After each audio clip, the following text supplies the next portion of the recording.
Welcome back mga ka-WJT. May simpleng tutorial tayo kung paano magbaklas ng mga back cabinet ng mga Samsung. Ito 32 inches to, kahit yung mga malalaking size, pares lang ang pagbabaklas. Yan, wala siyang mga screw.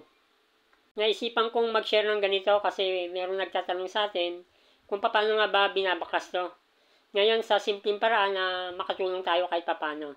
Simpleng baklasin lang naman yung mga ganito. Kung pagmamasdan natin itong nasa ilalim na parte, may butas yan.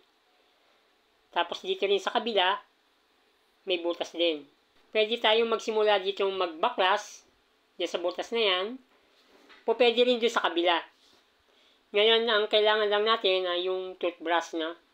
Pwede rin sana yung flat screw dyan, kaya lang mas maganda ang toothbrush para safe. Ngayon, tinatir ko lang yung dulo niyan. Tinulisan ko lang para kumasya dun sa butas ng mismong back cabinet. Yan. Pagka sinuksok ko yan dyan, makita nyo, sakto siya. Okay? Ganito yung gagawin natin.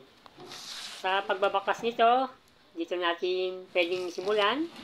Pwede rin dito sa kabila. Okay? Para mas maintindihan ng mas makarami, gagamit tayo ng toothbrush na DIY natin. Tutusok natin dyan, tapos iaangat lang natin. Ngayon may tutunog dyan. Yan kasi yung mga lock nya. Tapos unti-unti na natin iangat.